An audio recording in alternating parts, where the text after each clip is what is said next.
And away we go. Happy 2025 to the BCJ community. It is the BCJ Podcast, live from the Cincy Light Studios, brought to you by our good friends and longtime partners at the Holy Grail. If you are in and around the banks, anytime you're downtown, make sure you stop by, see our good friends at the Holy Grail, get yourself some food, have a nice cold beverage, enjoy everything that is downtown. And while you're there, make sure you get an ice cold Cincy Light. Every Cincy Light purchased at the Holy Grail, they will donate an additional 50 cents back into the Cincy Reigns NIL Collective. Support those that support us. Go visit the Holy Grail. All right, first show of 2025. Hello, David. How are you doing? How was your New Year's Eve? How are you feeling today? I'm a little tired. New Year's Eve was fun. When my brother comes into town, we usually stay up way too late, which we did. But no, I'm not usually a New Year's Eve person. I couldn't tell you the last time I was up till midnight. So we were just at our house. So it wasn't like we were do anything crazy, but no, it was a good time. Like you said, first pod of the year. Feel like need to just give a big old thanks to all our sponsors in 2024, all of our members and fans that religiously tune into any or all of our podcasts and different shows. Obviously couldn't do any of this without you guys, so very, very much appreciate that. And hopefully 2025 will bring us more fun things to talk about than 2024 did. I mean, that was kind of depressing doing the 2024 recap show where it was like, what were the highlights? Well, there was that one time, but I guess that wasn't great. And then there was that other time, and that probably wasn't great. They beat Xavier. That was probably the highlight of 2024. If today would have gone any different, there's a chance they could have beat the national champions. But Arizona State didn't get it done in overtime. Yeah, it's not great when we were like talking about things like the Travis and Jason event. Like you want to be talking about like all the big wins that all of the different programs had, and we felt like we were kind of searching. And then they end 2024 with a road loss that was avoidable, that we will get into here momentarily. Well, I'm glad you had a good New Year's Eve. I didn't do a whole lot. I thought the kid was gonna be gone, but then she decided to stay home. I didn't feel like going out. It was cold and rainy and gross, so I just stayed home and watched some football. Yeah. We downloaded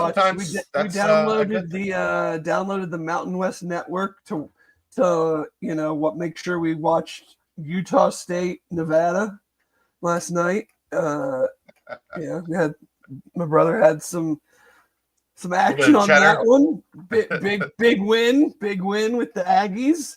But yeah, good New Year's Eve. But ready to go surge into 2025. I mean, I'm sure that was what all day you were like, man, I can't wait to do this podcast tonight. I almost forgot we had one. We were sitting at my mom's house at like 5:30, still hadn't left. I'm like, oh, we should probably leave. I have to do a podcast in like 2 hours. Yeah, I did tonight. We went, my buddy Patrick, that it's a Kentucky thing. Rafferty's is one of my favorite restaurants. I used to work there when I was younger. A friend now is the GM there. So we went in for dinner tonight. They have it's a New Year's thing. It's called Hoppin' John's, which is basically black-eyed peas and rice and sausage and red peppers. They have that every New Year's because it's supposed to be good luck going into the new year. Well, did you tell all of the people associated with the Bearcats to go as well? No. I'm the steward of So luck. you ate enough for the football and basketball teams, and Well, so normally like when he'll hook me up with a bowl of Hoppin' Johns. He lets me know every time. They have it like 4 times a year. He always texts me and lets me know that they've got it so I can come have some. He comped our entire dinner. oh, And we had to pay for one beverage. So that was great. And then they brought out a bag that had 4 containers of Hoppin' Johns to bring home. Oh, well, there you go. I got Hoppin' Johns for a couple days. 2025 already off to a good start. I mean, yeah, you take the kid out, you get a free dinner, you get a bunch of food to bring home. Like, yeah, I have no complaints so far with 2025. 2025 is outstanding. Didn't do a whole lot today. Working out great. Let's get to it. As much as I wanted to avoid the topic, it is it's time to talk some basketball. That is brought to you by Home Field Apparel. Go visit our good friends at Home Field, homefieldapparel.com. They have the best vintage selection of UC gear. You can get hats, t-shirts, crew necks, quarter zips, hoodies, jackets, joggers, pretty much everything. Koozies, you name it, they've got it. Great Cincinnati apparel. It's the most comfortable stuff that I own. So if you're looking to spend some of that holiday money, if you got, you get the cold hard cash for that those holiday gifts, make sure you head to homefieldapparel.com. Use code BCJ24 to get yourself 15% off at checkout. Well, Dave, Bearcats lose 70-67 on the road to Kansas State. It was such a mirror situation as the Villanova game. And you hoped that they took that lesson from the Villanova game and were able to roll it over into the performance on the road against a team that is plenty talented to do damage in the Big 12, but had not had a successful non-con. I think you're going to see, Dave, I think it's unavoidable. You're going to see more of this as we get further and further into this transfer portal era. Teams that are completely remade, teams that bring in a bunch of new pieces. They schedule tough because they look at their roster and they say, we're ready to go. They had 5 games against top 100 teams in their non-conference. They won 0 of them. But they had a week off. They had time to kind of revamp, which they did. They moved Doug McDaniel, who was a top 100 player coming into the season. They moved him into the starting lineup. They got Coleman Hawkins to perform like they expected Coleman Hawkins to perform. And I could tell it from the opening tip, Dave, that Kansas State had the bounce in their step that you would expect from a desperate team. Cincinnati did not. I thought Cincinnati fought. Like, I don't think it was an effort thing as much as I think they've got to look in the mirror and answer some questions about who they really want to be going forward the rest of this season. Because if you're going to continue to have these lapses where you're not expecting the other team to jump your shit because they're desperate, they're not going to get to where they want to go. And I think that was kind of the biggest takeaway from me. We saw it at Villanova. We saw it Tuesday night, Monday night. Like, this team has just got to understand the target is on your back now. You better be ready. Right. I guess part of it makes me concerned because, like, shouldn't that just be the mindset in every conference game? All we hear everybody talk about is how good the conference is. So yeah, if you go on the road, you're gonna just walk into someone else's gym and think that they're just gonna let you do whatever you want. I think from the outside, that is a very reasonable take to have. I think when you are dealing with young people, you can preach it until you're blue in the face, but you know, Okay. they get up. They're going to get up for Arizona, and it's the next step. Well, it's happened twice already. Exactly. That's so. How many more times do we have to? How many more times do we have to preach it till we're blue in the face? That's up to the players. Like, that's the thing. Like, I know for a fact they told those guys, same deal. You're going into this gym. They are looking to jumpstart their season. They are looking at you, a top 20, top 25 metric team. They're looking at you and saying, we can get back on the right track today. And these guys have to grasp that. Like, I think it's one of those parts in that transition. And we saw it with Mick when Mick went through it. That they didn't know how to handle that right away. And eventually they did. I hear you, but like, this is not a young team.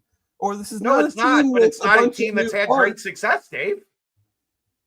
Well, then I guess we should lower expectations. Absolutely not. That's not what I'm saying. Well, I don't know if you're taking what I'm saying wrong. I'm just saying it. I'm saying they have to figure that part out, because there's going to be 3, 4, 5 more times that they go on the road in this league against a Colorado, against a TCU. Like, those teams are going to look at Cincinnati and say, we got a chance to win this game. Let's take the fight to them. Right. Or they're going to look at it and go, these guys can't win road games. We better win this game. Yeah. So I guess that's just like, I don't know. I'm not worried about the road game part as much as I'm worried about the mentality part. They showed last year, like, they'll win some road games. Like, I'm not doubting that. My and this is probably where I go to it, is the fact that I would say they've played, like, I'm not going to call them tournament teams, but like Villanova, Xavier, Dayton, Kansas State are all teams that I'm not even going to put Georgia Tech in that mix. They're all teams that could make the tournament, might not make the tournament. Are they as good as UC, better than UC a little bit? They're all kind of like similar teams. Yeah. And you've played 2 road, 1 home, 1 neutral. Again, all 4 of them, I wouldn't call any of them excellent defensive teams. None of them were top 50. None of them were top 50 in KenPom. They're all right between that 50 and 75 range. Well, Nova's 195. Yeah, they're bad. Kansas State was 92 going into Monday night. Dayton and Xavier in like 50, 60 range. And what is going on offensively where we can't really do much of anything in the half court and can't break 70 points? Like, you're not going to win. So, like, what do we do when we play the teams in the Big 12 that are actually good at defense? Yeah, I mean, that's kind of the thing with Kansas State is, like, the numbers. You'll take 47% from the floor and 36% from 3, 37% from 3 on the road all day, every day. Problem was the turnovers and the fact that it wasn't. Kansas State wasn't playing like Iowa State, like trapping, blitzing. No, I think at one point we had like 9 or 11 turnovers and they had 7 points off of them. So it wasn't like we were just handing them the ball and they were going in for They weren't steals. They weren't jumping passing lanes. They weren't being like overly aggressive. They weren't gambling, I guess is the right word defensively. If we're struggling like this offensively, I mean, and the Dayton game was an 18-point game, and they still only scored 66 points. That they also didn't score really for the final 8 minutes. But I mean, that's kind of my point. Is like they're not getting to 70 against mediocre defenses right now. Yeah, slightly above average. I mean, I know there's 300 something teams. I'm not going to count all of them. I'll count, maybe half of them. But like, you're not playing Iowa State. You're not playing Texas. You're not playing, or not Texas. You're not playing Houston. You're not playing Kansas. Like, these are the teams I would think you could generate more offense against. And for whatever reason, in these games against those types of teams, it really feels like in the half court. And I, I'm not one to just be able to sit there and go, well, yeah, because they're not doing this or they should be doing that. So, I mean, I would just ask, like, what is the biggest issue that you see as far as, like, I mean, I don't know what his final numbers were, but, like, it felt like Seamus wasn't even there. I mean, Connor Hickman. So Kansas State. Maybe it's injury related. Like, can't get a shot off. I think we're in a situation right now where they need to. We're seeing teams look at what they have done offensively, and they're taking away a lot of those actions that have made CMOS really good. Those have been kind of eliminated. And, you know, the worry part about Kansas State, they focused entirely on CMOS and Jizzle. And kind of just let Dan, Dylan, and Aziz like go. And Dan made him pay a little bit. I think Dylan has got to be more aggressive. If they're not going to guard him, or they're not going to really like spend defensive energy on keeping him in check, I think he's got to be more aggressive. Like, you know, Dan's going to be aggressive. Sometimes to a fault, but I'd rather have right. But tell him to, you know, he's going to be aggressive. Tell him to pull it back than to just have to keep pushing. But what's the thing we always talk about? Like, teams are putting that on tape, that if you just chase CMOS and do everything you can to keep him from finding rhythm, because he can do so much damage, because he can shoot, he can pass.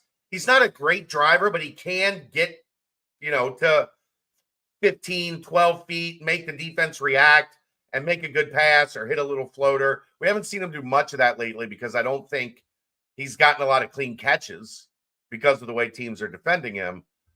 But the other guys are the ones that have to get those teams out of that. Like, I think right now they're an offense that's designed, I think, to operate to CMOS's strengths.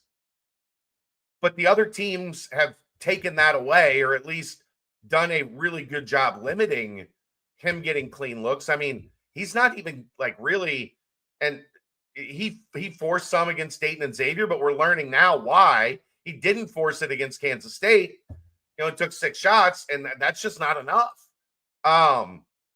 So I think there's going to have to be a little bit of, you know, figuring out, okay, they're trying to do this. What are the counters to make them pay for chasing him around like they're chasing him around, for defending him like they're defending him? The offense is going to have to come up with some other things, because it's just not.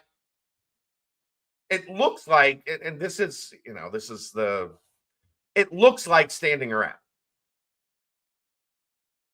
What it is trying to constantly set screens and create action to where you can get him open. And the way that they're defending him, he's not really finding those openings. I think some of it is, I don't think this is a great screen setting team. I talked about this a little bit on the board yesterday. Like, I just don't think there's, you know, 1 or 2 guys. I think Aziz sets decent screens. I don't really think there's anybody else that's like I mean, maybe your best other than him is probably CMOS. And you don't want him setting the screens. You're trying to get him open. So I think that makes offense a little difficult right now, is teams are just saying, we know the actions that you like to run for him. We're going to do everything we can, whether it's, you know, switching, a down screen, or the way that they're playing him coming off those curls so he can't catch and be into his shooting motion. We haven't really seen that for weeks. Right. Where he just catches and he's just, you know, letting it flow right out of his hand as soon as he turns the corner. I think they're going to have to get back in the lab and figure some of that out, because defenses are selling out on CMOS. They're selling out on, letting Jizzle get to his spots, and the rest of them aren't being overly aggressive. Hopefully now that Dan it looks like he's back and in game condition and like ready to go. Hopefully now you can play off of that a little bit. And I don't think everybody's going to play him like Kansas State did, but that was Kansas State's philosophy. Sell out, take CMOS away. They actually did it to Hickman too when Hickman was in. They weren't leaving Hickman. But that's something they're going to have to like scheme up, because the stuff that they were doing has been countered. You put it on tape, people watch the tape, they counter what you put on tape. Now it's make the adjustment to the adjustment. And I think that's what they're going to have to kind of figure out as we get through this a little bit. For sure. Just because, I mean, it's a hard formula to have to try to, because we've been talking about it for a few games now, that it felt like everything was either, transition or secondary break stuff, or it just got into throwing lobs and kickouts essentially. Like what are you gonna do when the games get tight against teams that know you and have really scouted you now, and this large crop of players there's obviously some additions, but like they've now seen the vast majority of these guys for 2 years. Yep. So the scout's not going to be hard. You have no one that's going to surprise the other team. And generally what coaches do is, like, if you had the Cincinnati scout last year, you got it this year. Right. So that there's familiarity with like a guy doesn't just go, okay, guys, this is what they did last year. This is now what they're kind of doing off of that this year, because they put that on tape before, and now this is what we're going to do to combat that. Yes.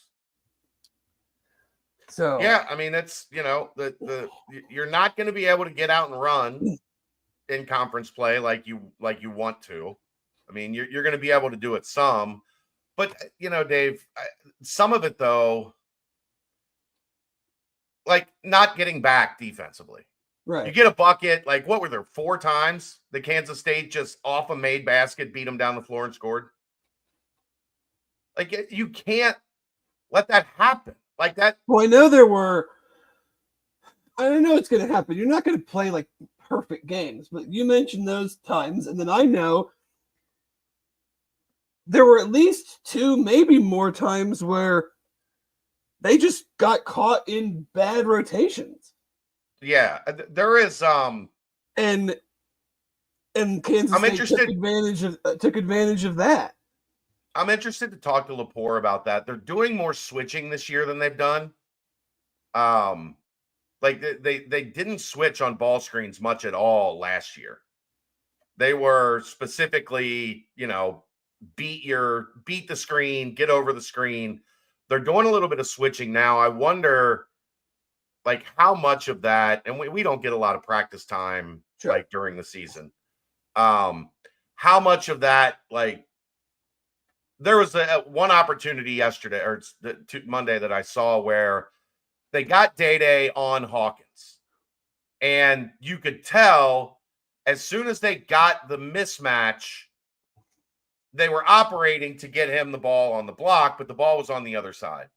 And he had a chance with Dylan where they could have quickly just switched, right? Dylan's guy is down on the baseline. Hawkins is like at the wing. The two of them need to communicate. I think the two of them need to communicate there and get that switch where you get Mitchell back on him. I feel like I feel like I saw that with Hickman like too. 3 times. He got switched on to Hawkins or somebody else, and it just kind of stagnated and sat there. Where usually like they're talking, someone's running up, grabbing the guy, kind of like pulling him back, trying to get out of that situation as quick as possible, and it just didn't happen. Yeah.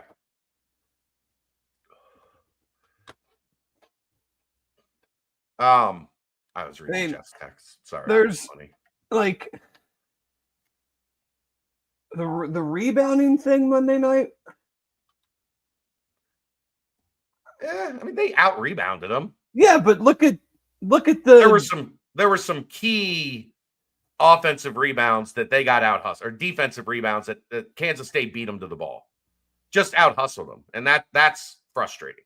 Right, because that yes, I mean, and then you brought it up earlier, and I'm looking at it now. If you just box scored it, like shooting percentages on the road are fine. Out rebounded them by 6, totally fine. But these are 3-point games on the road, and Dylan has 9, Dylan has 11, Aziz has 9, Dan has 2. Keegan texted me that Monday night and said Dan had 2 rebounds. He's averaging 4 rebounds since he came back. Like that is something he is not. I don't know if that is concern for the knee and he is just not flying around yet. Right. Like he normally does, because it's such an odd rebounding style that makes him such a great rebounder. That ability to just freakishly go get a ball out of area that makes no sense. Like it doesn't feel like we've seen any of those since he's come back, does it really? Where I mean, outside of the free throw against Xavier. I mean, yeah. The thing though is it's hard for me to say that could be the case, and then also watch him take it across the lane and dunk it. Yeah, as he's going away from the basket. Like you're not making a whole lot of sense, Dave. You're not making that play if you're super concerned about your knee. Yeah, but you know how that is, man. You got the ball in your hand, the knee doesn't hurt anymore. Well, I mean that may be a bigger thing that needs to be discussed. But I mean, that's how that goes, right? Like when you got the ball, the pain is gone a little bit. It's when you don't have the ball. Are you doing the things that you were normally doing? Which again, those are the things that separate winning from losing. Right. And with Dan, it's hard to tell because he just is so unorthodox. He's an unorthodox player. Like, right. Yeah. He does things that make you pull your hair out, and then he does things that you're like, nobody else on the floor can do that, so I'm not going to get mad at him for trying it. Yeah. That's something maybe I'll ask Wes that tomorrow. Like Dan's rebound numbers have been down a little bit since he returned. Is there any concern there? Is it just a matter of it's not bouncing his way in a small sample size? Like I'm curious. Yeah. Because they need him to be 5, 6, 7 rebounds a game. Yeah, the whole point of being one of the best rebounding teams is you have 3 dudes that are going to essentially wipe their matchup off the floor when it comes to rebounding. Right. And right now, Dan's not. Guards pick up some scraps, whatever. You're not going to get beat because the other team's point guard has a 9 rebound game or something. Right. But yeah, I mean, that's just something where you look at it. Oh, they out rebounded by 6. But like you said, there were some key ones. And then, you have 33 rebounds and 2 guys have 20. Right. The turnover thing, I mean, I think first 25 minutes of the game is essentially where they lost it because they turned the ball over. I think it was 13 times. I think at one point the points off turnovers were 15-3 and it ended up like 15-8. Yeah. Like they stopped it in the final 12 minutes. Like the first 3 possessions of the second half. Yeah. I'm not going to overreact to that because they're not a high turnover team. Like it's frustrating when it happens, but right. Again, they're not turning the ball over with that are resulting in points. They're an under 10 turnover team a game, which is top 10. Well, I don't know what it is now that they had like a high number game, but they were 9.4 game. I think that was good for 10th in the country. So if it becomes a trend, then we can talk about it against your better defensive teams. My question to you is, and again, I don't want to use this as like an overreaction inflection point, but Do you think Wes maybe needs to find a happy medium between being the just let them play themselves out of it coach versus the Mick, like playing with I don't your think there is a happy medium. You don't think so? Because I think I really don't. At certain times I'm like the bench needs to be your friend, and I don't think he necessarily views it that way. But I don't want it to go all the way to the Mick stage of a guy knows as soon as he turns it over, he's coming out of the game and he's playing defensive and he's looking over his shoulder at everything, making sure the coach is okay with it, the decision. But sometimes it feels like they get in this kind of like in the Dayton game where it's guys, let's chill it out, with the lobs. In this game, it was hey guys, can we not just keep throwing bad passes out of bounds, and maybe we need to have a come to Jesus moment in game and come sit next to me for even if it's just 30 seconds or a minute, Yeah, I think some of that does happen, but I think the difference being you don't notice it because what happened when Nick took somebody out of the game for throwing a bad pass? Well, they didn't go back in. He screamed at him for 50 seconds, right? Right. Wes, it's just get over there and one of the assistants is going to go talk to you about it. I do think a little bit of that happens, but they are more NBA in style of substitution. There is this is when we substitute, this is how we substitute, this is the plan. Now there are deviations from that plan here and there, but I think that is more their style, where Mick substituted on generally level of anger. Yeah. I just don't know that there's I don't know what the happy medium there is without kind of messing up either way. You know what I mean? If you're going to have this is who we are as a team, it's hard to live in that land where you're doing both. Right.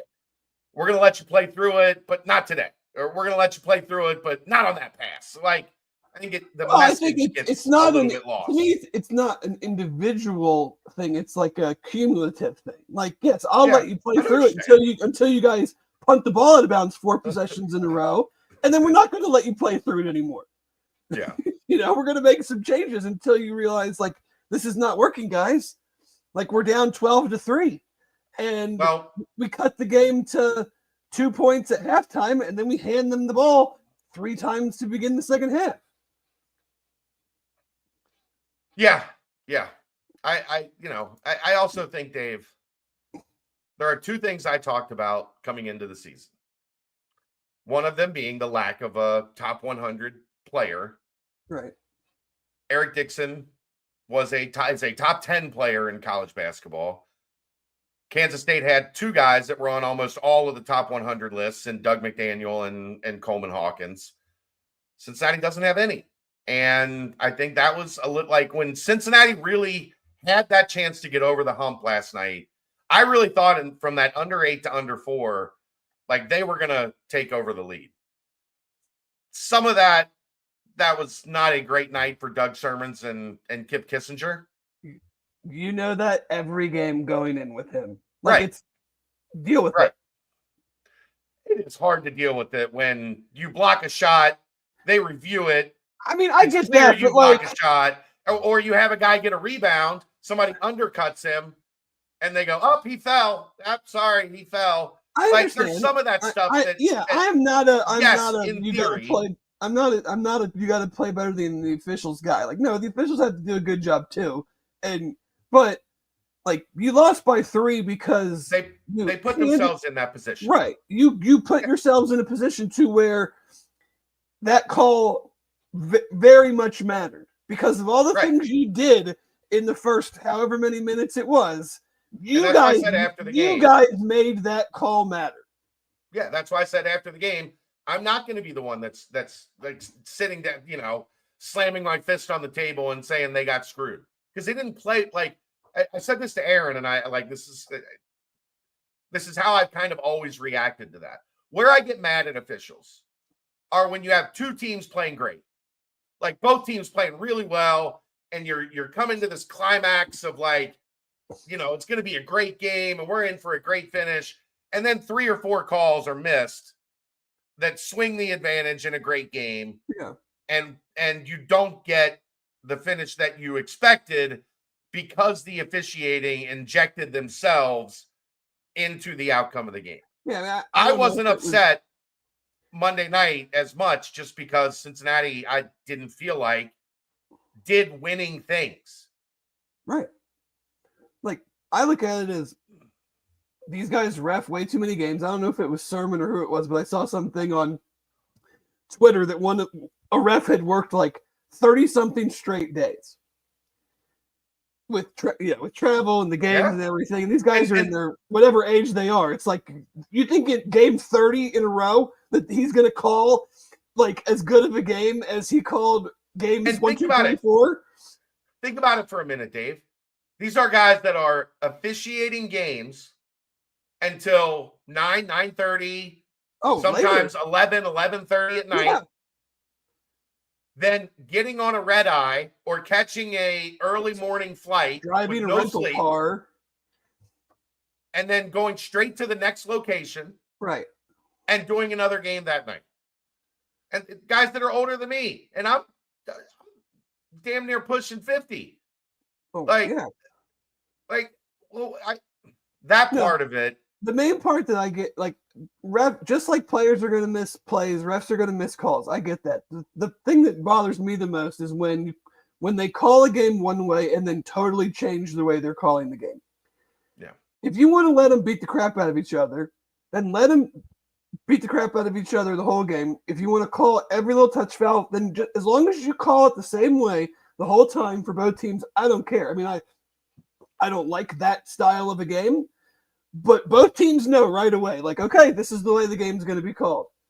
But then you see games where they call it one way, and then at halftime they have to overcorrect, and then it turns into a totally different game. And you're like, you guys just set the tone for 20 minutes of how this game was going to be played, and now you want to change it. You want to know something crazy? I haven't seen anybody bring up that I looked up and forgot to mention on the aftermath. Kansas State had 4 fouls until the final 30 seconds when they were fouling because they had fouls to get. Shooting, right. Yes. All 4 of those fouls were shooting fouls. Cincinnati shot 7 free throws. You had an and 1 and then 3 2-shot fouls. Every foul that was called on Kansas State for 39 and a half minutes. Right. So they didn't foul anybody. Foul. They never fouled anybody the entire fucking game. They never fouled anybody the entire game outside of those 4 instances where UC was fouled at the rim. Yeah, because there was no bonus. They never shot a bonus free throw because they only fouled 4 times in the first 39 and a half minutes. But they never once fouled anywhere else on the court. That's oh, it's certainly something. But we just said that we were like, but you know what? Don't put yourself in a 12-3 hole, and don't turn the ball over. Like, I mean, no one is expecting these teams to be perfect. Like, not like go on the road, shoot great, don't turn it over, don't foul, get every rebound. Like, that's not what we're saying. But you have to be able to win games when you're not perfect, because you're never going to be perfect. Yeah, it's a hard league. And that was a game. Really good. That was a game that they absolutely were playing better. I don't know if I'm not going to say have better players, because I don't know the depth of Kansas State. I mean, I know they have 2 really good guys that had not been.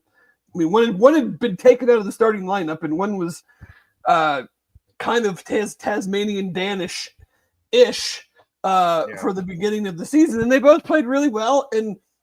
And you take your hats off to them, but like, those guys didn't keep you from winning the game. No, I agree.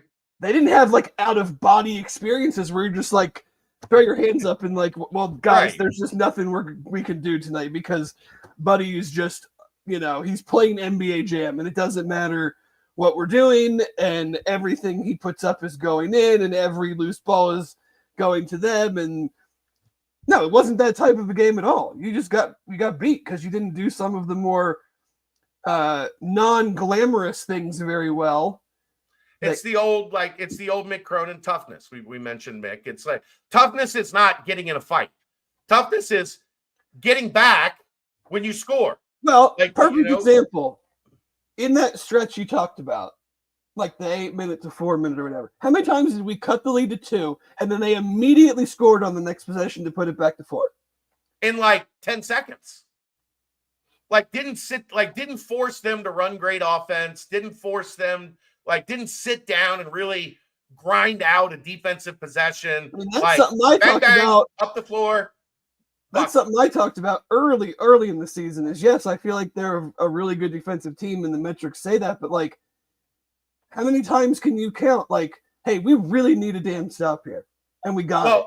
And then we really need another one now because now we've tied the game. And if we get the lead, then the momentum thing, that's the thing, is you can fight all the way back, but it's getting the lead is the hard part. Like, how many times do you see team down 10, come back, cut it to 2 or tie it, and then the team that was winning goes on like a 6-0 run and the game's essentially over?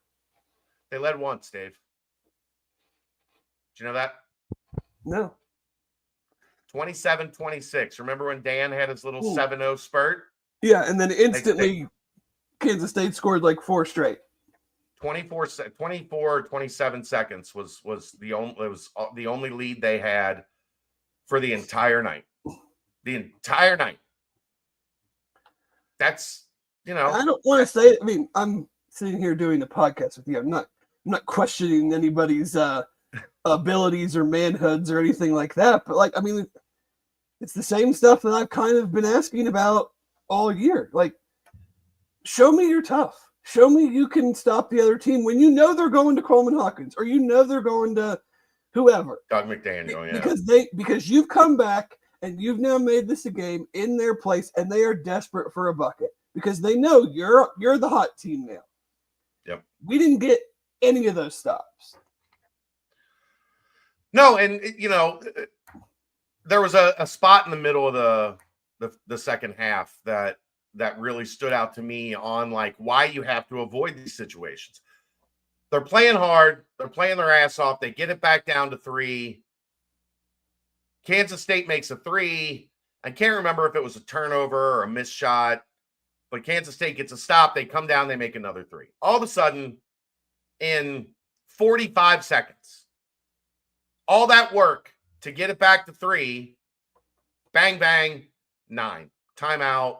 Now you got to fight your ass off every second of the rest of the way and have everything go right. Yeah. Like that's where I don't get as mad about some of that officiating stuff is because you did that. Like you allowed yourself to be in a position where in the middle of the second half, you're down 9 because you didn't play well enough because you didn't get the job done and they didn't get the job done.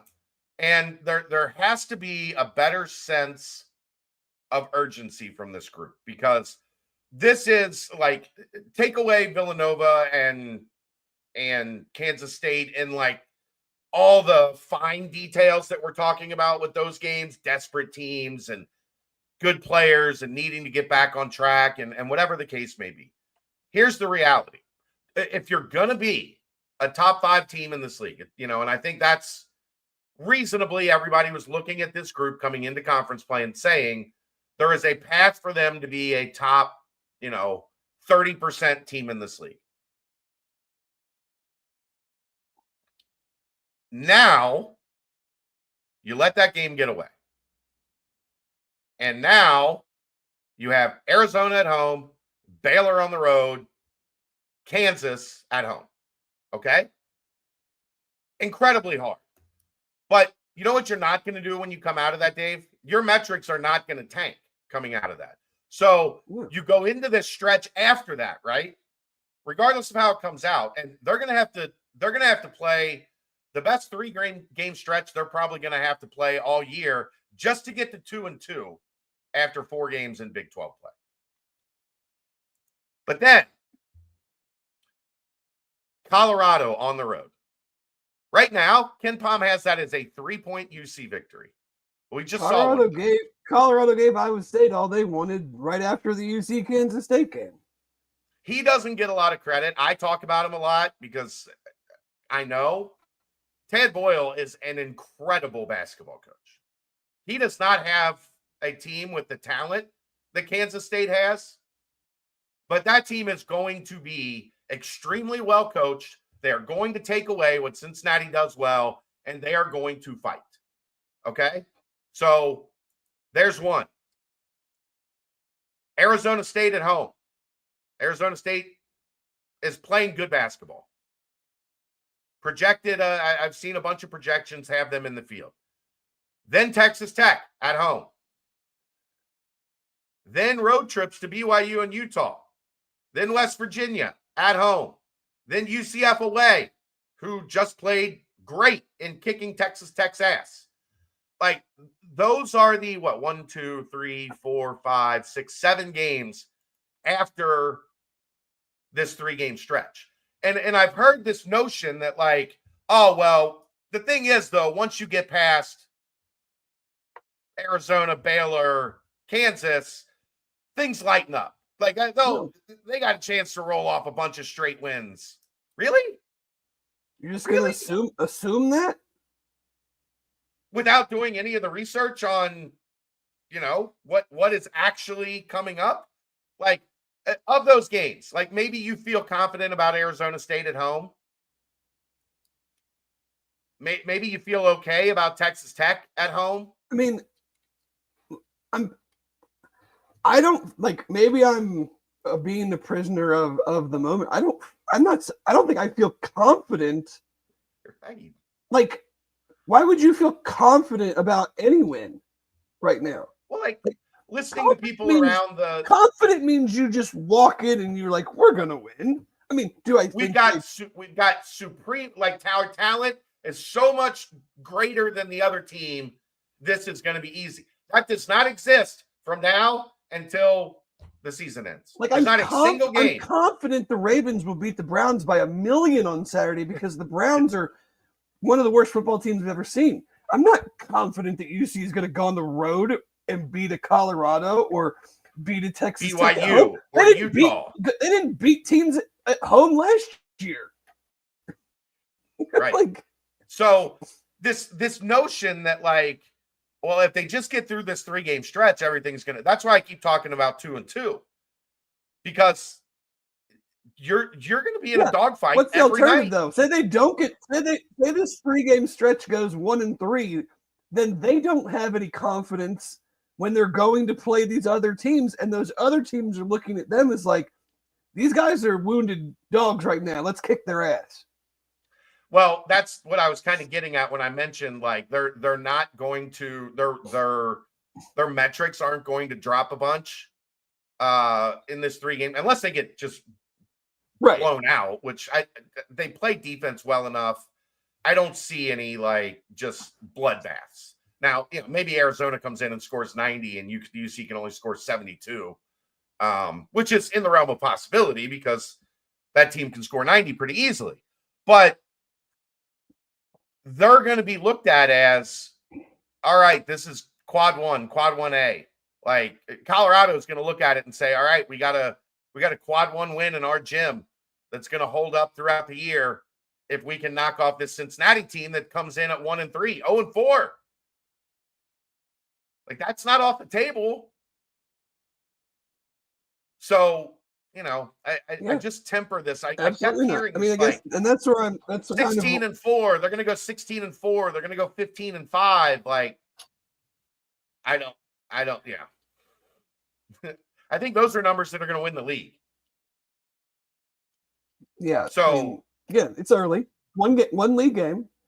I mean, we were the exact opposite last year. They went to BYU and got a win that we didn't expect them to get. So they were the hungry team. They were the team that backs against the wall. Don't overreact to the right.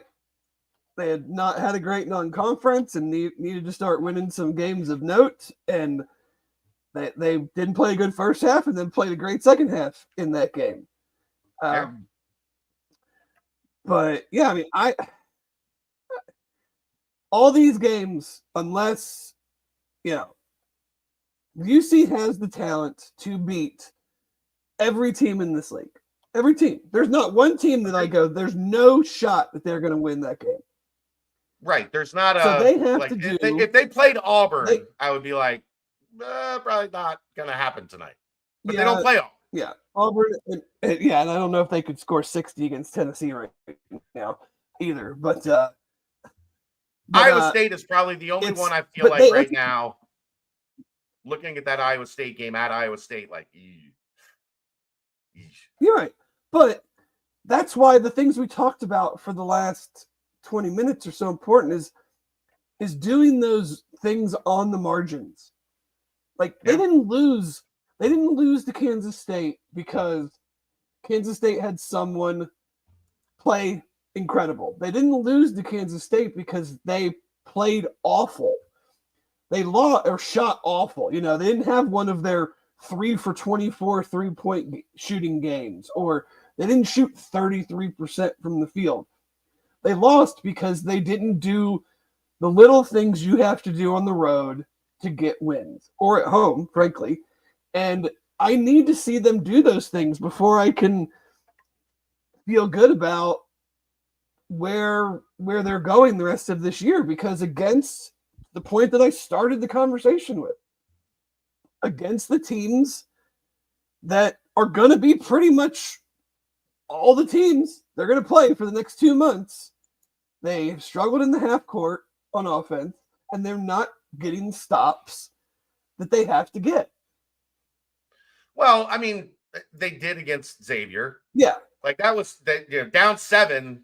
Xavier didn't do shit the rest of that game. No, so that's one game that they did. Yes. Dayton, I don't know how much of that I kind of just attribute to like that is a top 10 offense. At some point, they're gonna go on a little bit of a run. I fault Cincinnati's offense more for that than anything, because they were taking quick shots. They were allowing opportunities. They played into the hands of the small team that wants to play fast. Right. So I don't know that I would credit that defense. Right. And but to me, that is the toughest Villanova. The toughest part of seeing something that you want to do, but then realizing like that's not the best thing to do in this current situation. Yeah, I will definitely agree with you. Against Villanova, against Kansas State, there were opportunities where if they get a stop, they can change the game, and they didn't get the stop. If they get a stop, they can take momentum and get a small lead and then, try to ice it away. And instead, the other team comes down, scores a big bucket, crowd goes wild, momentum goes back in their favor, and Cincinnati has to once again pick themselves up off the deck and try to fight back. But there are going to be times that is going to happen over the course of a 20-game conference schedule. It's just concerning when it happened in game 1, and it was a repeat of your only other loss of the season. Right. So, yeah, Arizona, I don't know how much you know about Arizona. I mean, I know their record says one thing, and then you look at who they've played, and you're like, oh, maybe they just happen to play a lot of really good teams already. Well, there's a reason their record is bad, but they're still in the top 25 in KenPom. Yeah. Let's pull up Arizona, who, as of right now, is 21 in KenPom, 16 on offense, 34 on defense, which is surprising because when everybody talks about them, they talk about the fact that, according to KenPom, they'll be easily the best defensive team they've played this year. Yeah. So this notion that they stink defensively is not exactly. They just want to try and outscore you. It's not exactly the case. I think what people look at is, Wisconsin scored 103 on them. Yeah, I think they also shot like 40 free throws. Yeah, that was an ugly one, right at the beginning of the season. But if you look they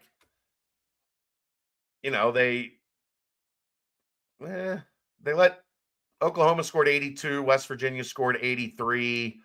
What probably helps their defensive metrics is that 57-54 bloodbath against UCLA. Mm-hmm. Work of But art. work of art. But it's not going to be some like half-assed effort defensively from Arizona. You're going to have to come in and play desperate to beat that team because they can score and they've got a lot of size.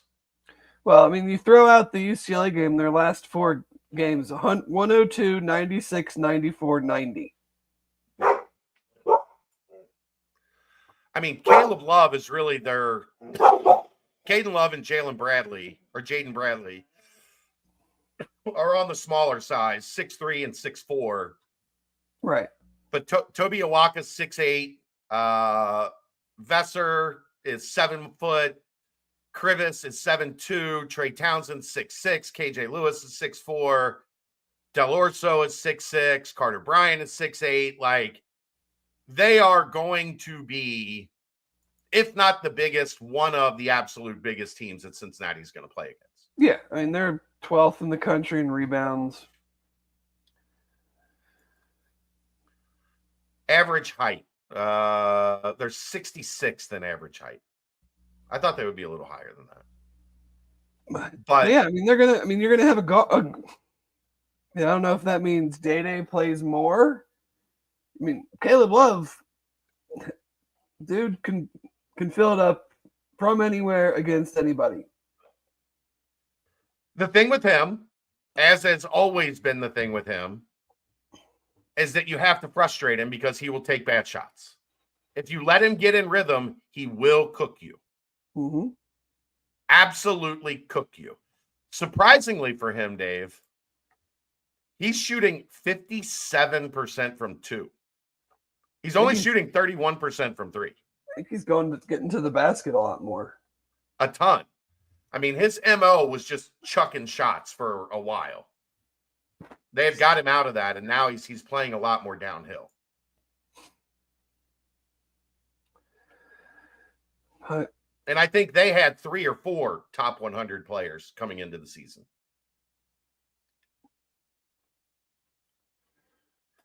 So it's going to be a monumental task, Dave, a great challenge, as Butch Jones has always said. It's going to be a great challenge for the Bearcats. We're going to find out a little bit of what this team is made of Saturday because, look, I don't want to fucking do this year, Dave. I do not want to spend every Monday and Wednesday night talking about the math.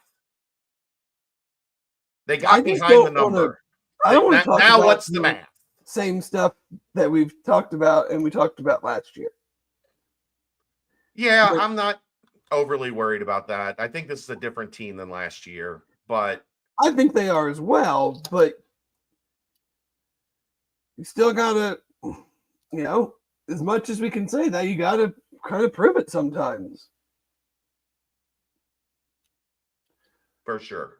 So, I mean, sorry, you should have you should have every reason to get a win. Like they're coming all the way across the country. It's an early afternoon game. It's at home. You're coming off a loss. Like you play. Like I want to see them play with the attitude of yeah, not it's not life or death. I don't want to be hyperbolic, but like, can we play that way sometimes? We're like, sure. Can we punk somebody? We're diving over announce tables. We're shoving dudes out of we're doing everything possible to win this game. And then before we're back here, they get Baylor on the road. Is it a Saturday, Monday deal? Saturday, Tuesday. Saturday, Tuesday. Okay. So Tuesday night, I don't know if that's a later game.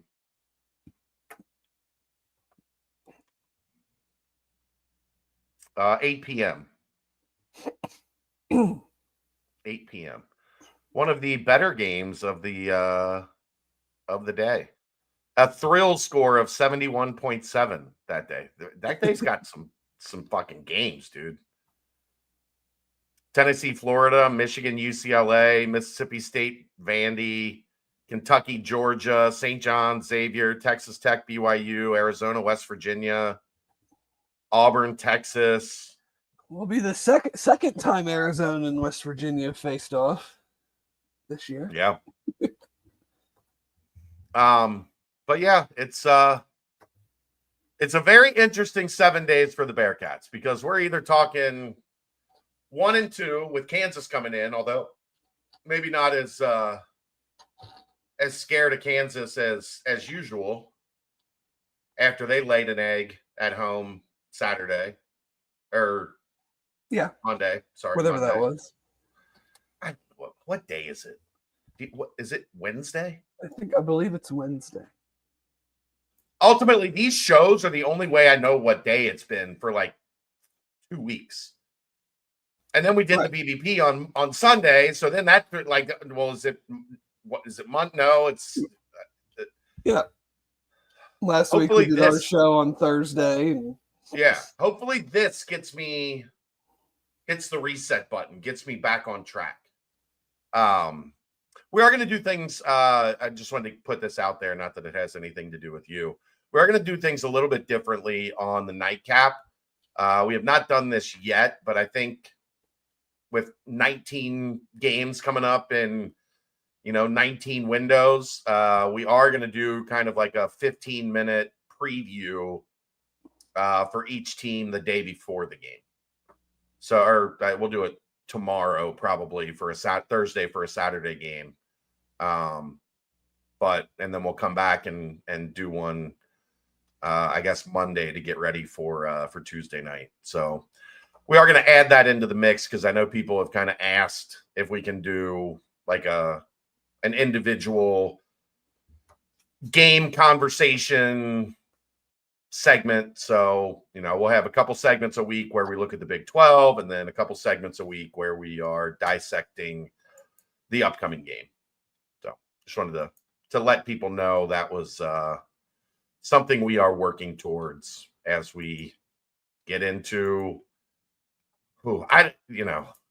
again, don't want to react after overreact after one game, but we would have felt a lot. Look, they could have beat Kansas State and then lost to Arizona, Baylor, and Kansas, and we would have been talking about 1 and 3, the same as if they win one of these games. I try not. I mean, you know how I am, and anybody who is on here and knows us and our setup. Like I run the Bearcat Journal Twitter account. I don't tweet at all during the game because I watch the game. You and Keegan are doing that, and I might retweet a couple of your tweets. Like so, I'm the anti-overreact guy. Right. I always love. I mean, I love in-game tweets. It's one of my favorite features of Twitter, especially Bengals games. It's like interception, season's over, get the ball right back. We're going to the playoffs, baby. Like stuff like that. But so I'm not one to overreact, knowing that there are still 19 of these games, and there's a lot, But if they'd won Monday night, you don't overreact to it, but you go, that's a road win. And any road win in conference that you can put in your bank is almost like a win and a half. Yeah. And so you see games that, not that you should. Like, should they have won that game? I'm not even going to go that far. I think they were a better team playing better. So does that mean they should have? Maybe it does. But that's why it's frustrating is that there's road games down the rest of the way that you're probably like, they're probably not going to win that game. So to not get one of the ones where you're like, this is one we can like very realistically get. And then to not get it, just, now you can't like, and if they correct the home stuff from last year, it won't matter. But they still have to do that. They were not, they weren't a great home. I mean, they went. What did they go in the conference last year? 7-11. So they weren't a great home or road team in the conference, if we're being honest about it. Yeah, but I mean, look, if you win 2 of those home games, you let slip away, you're 9-9. Like you held serve. Yeah, you win Texas, you beat terrible Oklahoma State, right? And you're probably in the tournament, and that's not even counting throwing the game away at West Virginia. Right. So fix those and things. Oklahoma. I think that Oklahoma road loss was maybe the worst loss of the season. I don't know. West Virginia. I mean, they were up 11 with 6 minutes to go. Yeah, but Oklahoma had like 3 of their. They were bad to begin with, and they had their like two of their 3 best players out. Well, when you foul 3-point shooters on 4 straight possessions, it makes things a little bit harder. It makes things a little bit harder, Dave. I've never seen. I've been around Dan Hort a lot over the years. He was incensed about that Oklahoma loss. And I was like you. I was like, they're just. He's like, dude, that team was bad. Yeah. I sat there from the floor and watched that team. That team was bad that Oklahoma put on the floor that night. So, but yeah it's show me some of that air quotes toughness and do the dirty work and shots fall, shots don't. Like, I don't worry about that stuff. I get mad and frustrated when I see things that, if you guys are this damn good, then these things should not be a problem for you. And if they are a problem for you, then maybe you're not this good. Yep. For sure. All right, let's timestamp it. That is brought to you by Turtles Brew. 6% ABV, 0 sugar, 0 carbs, gluten-free. It's a bourbon-infused sweet tea. They have lemonade tea, strawberry mint, cherry lime, raspberry peach, orange vanilla. There's over 50 locations in greater Cincinnati, more than 100 in and around Ohio. All you have to do to find the location nearest you is go to turtlesbrew.com. They will get you set up and taken care of. I can give them a location. If you're on the east side, Jungle Gyms, there's a lovely Turtles Brew display in the liquor section before you go through the little windy thing to check out. It's right there on the wall. I took a picture of it. I might even post it up on the BCJ account. So if you're ever in these parts and you want some Turtles Brew, I can tell you for sure that they've got it. Natty Ron, what's up? All you missed was an hour of basketball talk, which is usually the reason that you're here. So maybe start over, start from the beginning, and then you can comment as you're listening on delay, and we will respond to you in real time as we're talking about something else. That's always my favorite thing. Remember when, what was her name? I can't remember her name, but she was Kathy. Was it Kathy? Oh. Kathy would always show up watching late. The one that loved you? Yeah, Kathy loved me. I hope we haven't heard from Kathy in a while.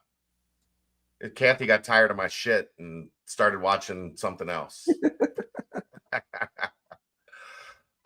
Football, Dave, not a lot happening on the UC side of things right now.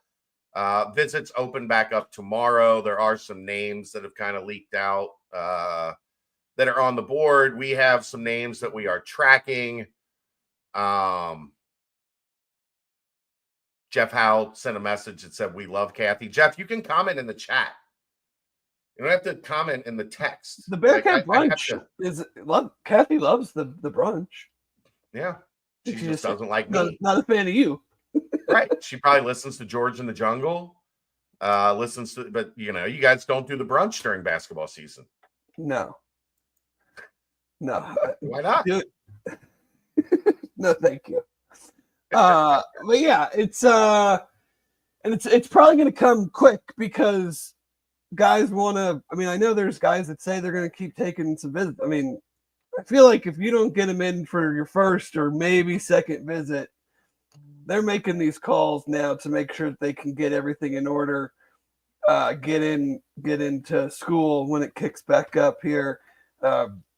Which means you have to apply, get enrolled, get accepted, and then start classes. So there's not a lot of time in this second wave, and the portal is closed.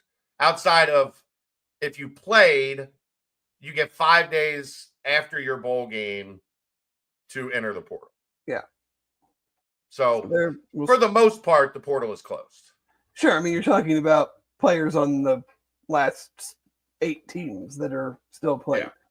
Yeah. I will say too, it looks like, I know it hasn't been announced officially, but you can do the Twitter official that both of the new assistant coaches have updated their Twitter profiles to UC graphics. So even though UC has not sent out a release, that seems to be officially official. So thanks to Matt Zenitz, who I worked with a little bit on that process, but he nailed both of those guys, and that means 24/7 got you the scoop. Mm-hmm. Thank you, Matt. But I was thinking about this today because it's an interesting dynamic in the portal, in that, and UC is in a perfect example of this right now. Defensively, the secondary was not good enough last year. It obviously made a coaching change.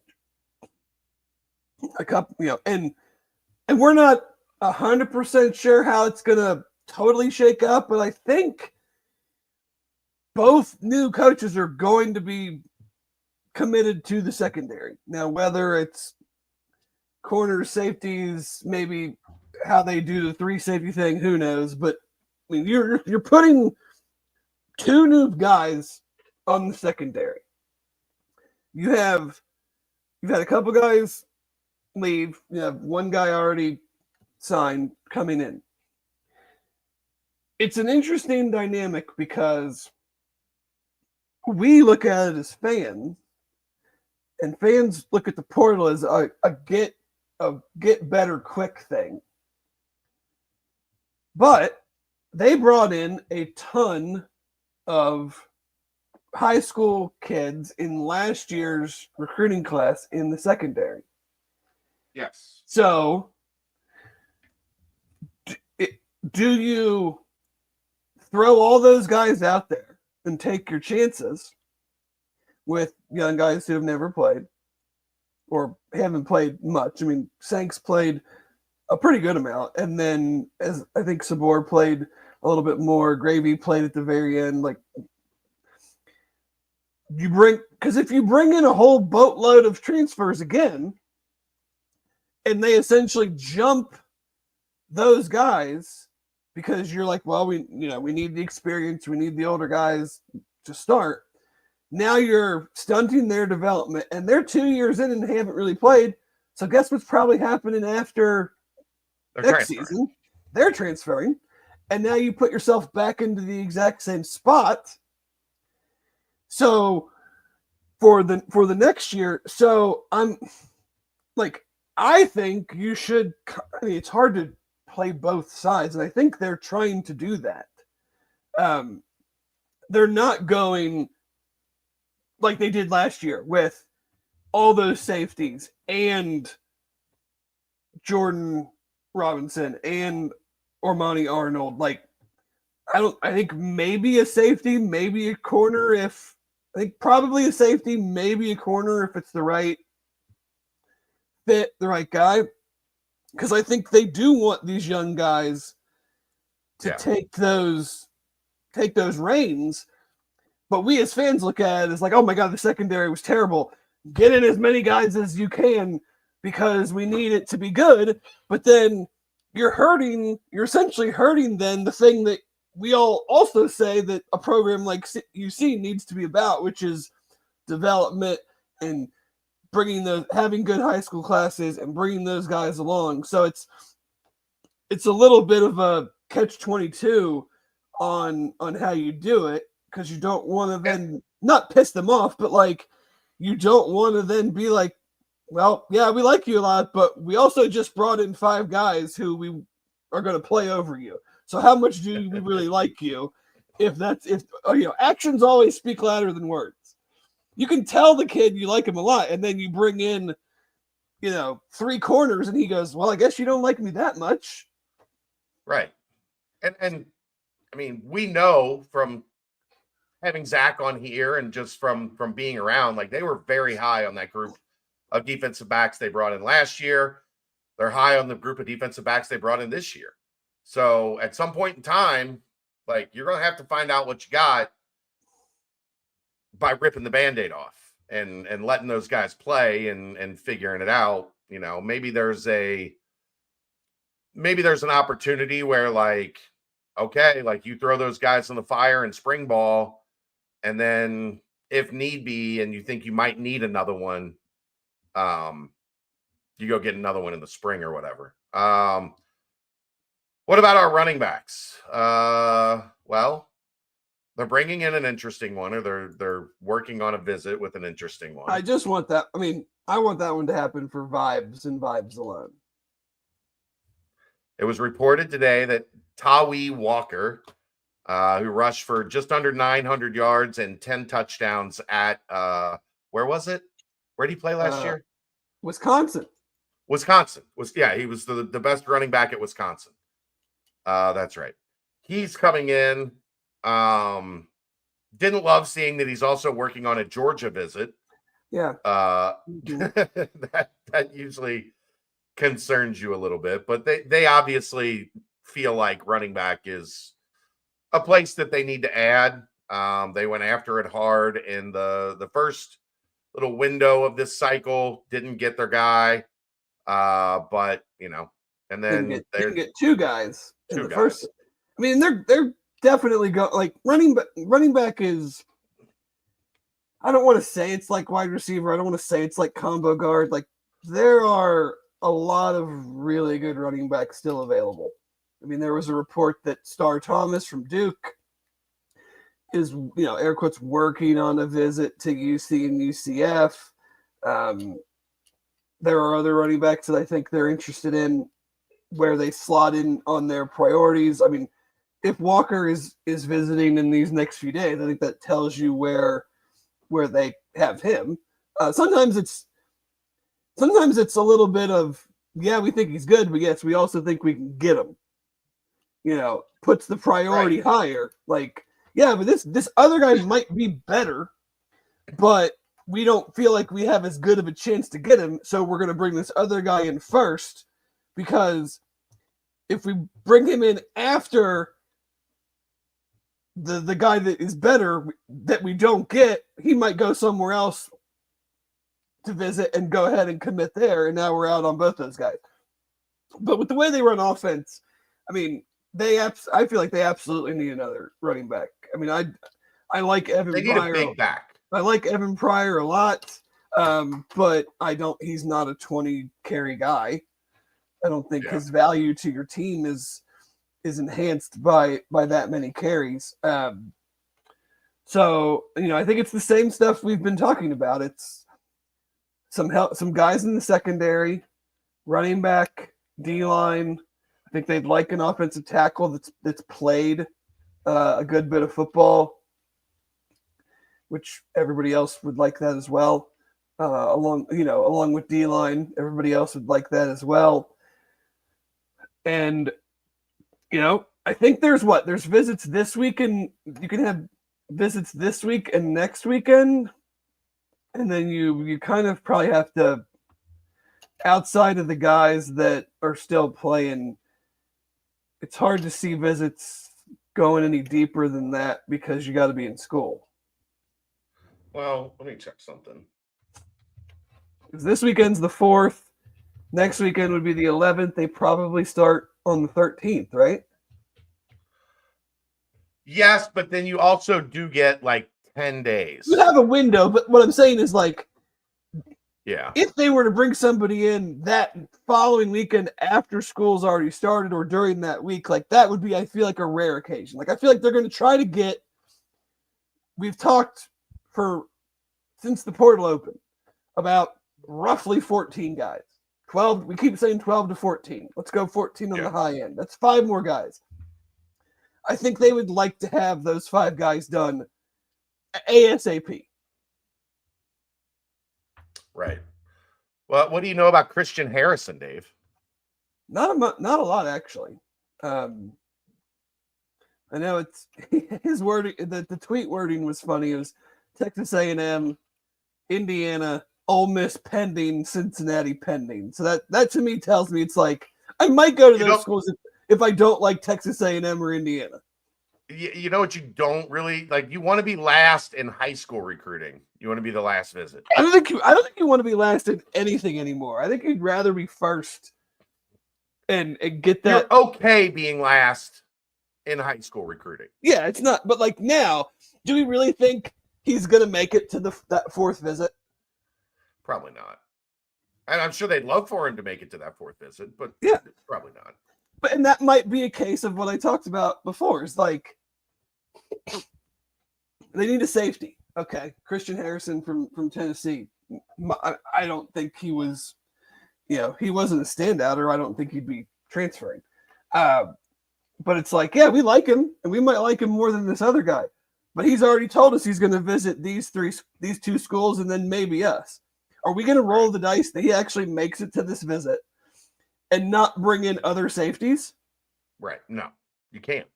I feel like that would be a terrible way to go about it, even if it's a better player, because then you might not get any of them. Any word on Combs' replacement? Yeah, we just covered that. Yeah, he's in place. Eddie Hicks, LSU. Thank you, Ron. I have fun doing radio. It's a good little side hustle for me. Are they done at wide receiver? Never, but also I don't think they're. I mean, it would have to be a unique situation. I mean, you've already brought in 4, so I don't think that's that's not a priority anymore. If they find one, sure. I mean, you have Tony Johnson, that I think you know what you have, and you're bringing in 4 guys that have played on various levels and produced various amounts. That I think those are your 5 guys, and then you see where Barry Jackson, the 2 young slot guys, Woodburn and Dakari Johnson, and Elijah Jones, and then maybe Gio as the freshman. I mean, that's like your 10. You're not really going to go any deeper than that. You kind of see they really like Elijah Jones, so it'll be interesting to see if he can make that jump and climb up the depth chart. So I would guess they're done there, but who knows? With only 5 spots left, theoretically 5 spots. I mean, that's not a hard and fast number. I mean, safety, corner, tackle, defensive line, running back. Yeah, running. I mean, that's 5 guys. I mean, if you ask me, how should they fill out those 5 spots? Running back, offensive tackle, D-line, corner, safety, edge. Yeah, anything, whatever, however you want to do it. D-line, edge. They're not going to take a tackle. I mean, they have a gluttony of tackles right now. Yeah. And in a 3-man front, it's not really, they don't need one. You got anything else on the football side? Not. No. I mean, we're just waiting to see how this portal thing shakes out, and then they'll be in winter workouts before we know it. I think we actually, I think Monday we have Nico on the BBP. Oh, okay. So get a little winter update from Nico. As guys still on break, back on campus on the 13th. So that brings us to a Turtles Brew timestamp: 0 sugar, 0 carbs, gluten-free, bourbon-infused sweet tea, 6% ABV. There's over 50 locations in Greater Cincinnati, more than 100 in and around Ohio. If you'd like to find the location nearest you, turtlesbrew.com for details. I think what will be worse this upcoming year. Thank you for your contribution, Mick Devin. Okay. I pray that is not the case. For my sanity alone. What has been your angle, your stance on the playoffs so far? I think it's been fine. There's been overreaction to some of the results. Everything. I feel one thing that I don't think people are keeping in mind is this playoff was put together when they still thought the Pac-12 was going to exist. Yeah. And I think that changes a lot if that's still the case, because it changes conference schedules. It changes, like a lot of things. I do think they need to change, and you're starting to hear at least a little discussion about changing the seeding principles. I think you should just give the best 4 teams a bye regardless of what conference they're from. I disagree. I think that's what's screwing this all up. Look, there's a solution for it, but the 4 best conference champions deserve a bye. Okay. Now, if you want to, I think the answer to that is they get a bye. Okay. Those 4 get a bye. You play the first round games and then you reseed everything, because you're not talking like it's not the NFL where those teams automatically get home field advantage. You're talking bowl games. So you're down to 8. Yeah. I think you reseed at 8, 1 through 8. Everybody gets reseeded and you go from there. But there should be a value for winning your conference. Right. But if you don't do it that way, if you do it the way I said, then the team that's the best team in the country that I think everybody agrees on is not an 8 seed. That's Ohio State's fucking problem. I know. They did that, Dave. They did that by losing to Michigan. They did that. That's their punishment for losing to Michigan. Okay. No, it was Tennessee's punishment. It wasn't Ohio State's punishment. Well, Tennessee blames Ohio State because Ohio State's the one that fucked that up. The committee didn't fuck it up. Ohio State did. Yeah, I think the best teams get the byes. Not the best, like, they don't do that in the NFL. The 4 conference champions get the 1, 2, 3, 4 seed. The NFL also has equal scheduling. No, they don't. Yes, they do. You know exactly what you're getting. Yes, they do. The New England Patriots got the shitty Bills, the shitty Jets, and the shitty Dolphins for 20 years. That's right. 6 games against those teams for 20 years. That's not balanced scheduling. It is balanced scheduling. There's an argument to be made for any of that. Right. You're just mad because Tennessee had to play Ohio State in the first round. Yeah, they should have played SMU if you seeded the damn thing right. I just think if you win your conference, there has to be some benefit for that. There has to be some reward for being the best team in your conference. Right. But there's not if you do it that way. No. Well, I mean, but that's, I don't know, because I don't even think the best team, like, going into the playoff, I don't know. I think the seeding's bad. Do you think it would be fixed if you play the first round games and then you reseed everything? I mean, maybe, but it still gives you bad first round seeds. Like, I do agree. I mean, I do kind of agree with Matt. I don't think a G5 can play a good enough schedule to, even if they win their conference, ever deserve a bye.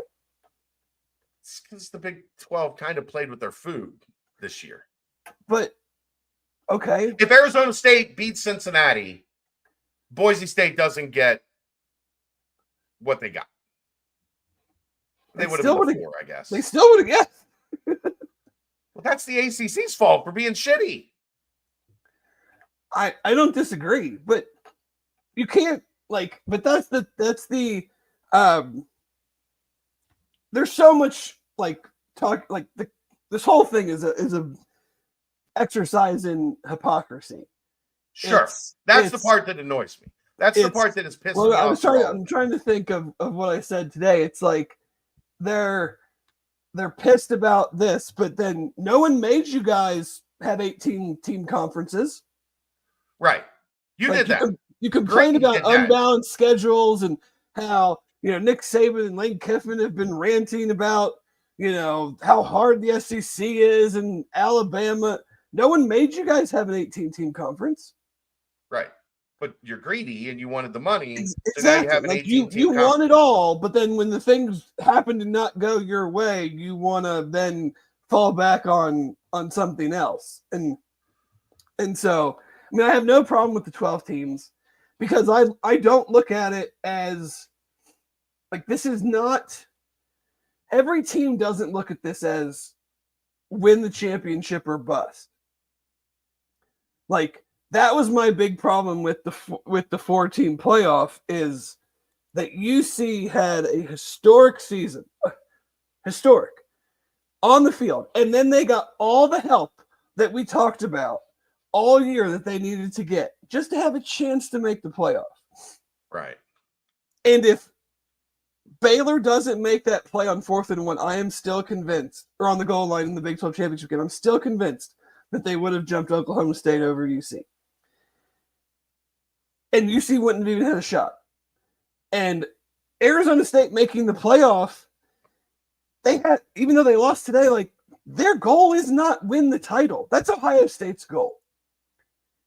Arizona State's season is not diminished one bit because they lost to double overtime to Texas. No, they've had the best season in program history, probably. So everybody that makes the play, that's why I like the 12 teams. Everybody that makes it, his goal is not the same. Now, once you make it, you can say hey, we can win the title. We're one of the last 12 teams. Let's be real. That's still not the case. We saw it in the first round games, and we saw it a little bit last night with Penn State and Boise. Boise had a chance to do exactly what Arizona State did, and Boise did some things of their own accord that hurt them in that game, especially after James Franklin tried to lose that game. Especially after Abdul Carter got hurt because they could not block him. He might have had 5 sacks and drawn 7 holding calls. And he gets hurt on the second drive, and they just But it's a work in progress. I always go back to these guys. These are the same guys that had a 4-team playoff with 5 power teams, 5 power conferences. So one of them was always going to get left out. Yeah. Yeah. So it was never going to be perfect from the jump. And don't let perfect get in the way of good. And I think it's still been good. And I think, if you told me before the season that we're going to get Ohio State and then either Georgia and Notre Dame or whoever, I don't even know who Ohio State plays, Texas maybe, and then Notre Dame, Georgia winner plays Penn. Sign me up, man. That's 2, and maybe they're blowouts. But guess what? There's been blowouts in these formats. There's been more blowouts than close games in the 4-team playoff, and it's college football. Ohio State, Texas, and then Penn State gets the winner of Georgia, Notre Dame. Yeah, awesome. Why would we be against that? Right. So it can be better. It can always be better. I don't give these guys any, chance to really make it better because they're just greedy SOBs that, guarantee you this thing will move off. These games will move off campus in the next couple of years. Instead of they should be more on campus games.